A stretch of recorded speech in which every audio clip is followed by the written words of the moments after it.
Excellencies, ladies and gentlemen, thank you for inviting me to speak today.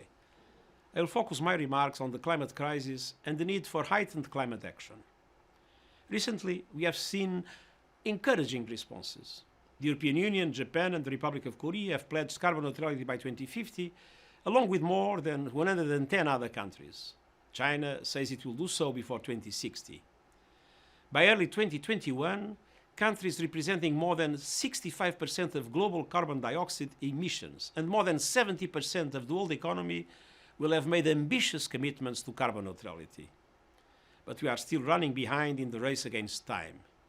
Every country, city, financial institution, and company should adopt plans for transitioning to net zero emissions by 2050. We need to see these plans well in advance of COP26, in particular the national determined contributions required under the Paris Agreement and the long-term strategies we need to become carbon neutral. The G20 countries, which are responsible for more than 80% of climate pollution, must show the way. The European Union has led on net zero emissions in the G20. I urge you to continue to lead with concrete and ambitious near-term commitments. It is essential that the European Union commits to reducing emissions by at least 55% by 2030 in its new nationally determined contributions. The Climate Ambition Summit I'm co-hosting with the United Kingdom and France on the 5-year anniversary of the Paris Agreement represents a clear opportunity for the EU to present its more ambitious climate plans. Enhanced ambition from the G20 also means aligning economic plans and COVID-19 recovery measures with the Sustainable Development Goals. By fully implementing its Green Deal and Next Generation EU, and by mainstreaming climate change into its long-term budget, the European Union can show the world how to move towards climate neutrality and climate resilience while ensuring prosperity and a just transition. The proposed €1.85 trillion investment package is an opportunity to invest in measures and technologies needed to achieve climate neutrality by 2050. The decisions taken now on how the funding will be allocated will shape the direction of travel for years to come. It is essential that the EU accelerates its transition towards clean energy. The proposals of the European Union to speed up this shift in a way which confronts inequality and protects those affected by the transition can set a powerful example to the rest of the world.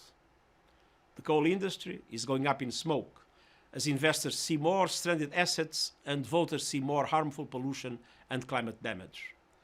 There must be no new coal, and all existing coal in the European Union should be phased out by 2030 in OECD countries and by 2040 elsewhere. Furthermore, I ask the European Union to stop the financing of fossil fuels internationally and to promote a shift in taxation from income to carbon. The EU has a crucial role in ensuring that developing countries in need have the necessary support to recover sustainability from COVID-19 and to enhance their own climate ambition through assistance for mitigation, adaptation, and resilience. It is essential that we leave no one behind and we build a global coalition working towards a net zero emission future. I count on the EU and other donor countries to deliver the $100 billion each year in climate finance to developing countries for mitigation and adaptation through the mobilization of public and private resources. I also count on European Union countries to use their influence in multilateral financial institutions to enable ambitious adaptation strategies. It is important that we increasingly focus on the debt crisis facing most vulnerable countries. And as more countries around the world commit to achieving net zero emissions, the EU has an important opportunity to lead the way in aligning international trade with achieving the goals of the Paris Agreement. The European Union has been a leader on climate action.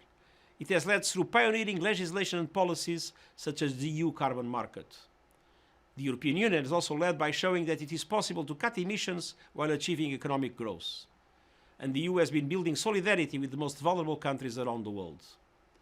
We applaud the European Union's climate achievements, but we are still nowhere near the finish line. As we head towards the Climate Ambition Summit on the 12th of December and COP26 in November next year, the world will once again be looking to the European Union for climate leadership. I urge the EU to seize these opportunities and answer this call for people everywhere, for prosperity and for the planet we all share and depend on. Thank you.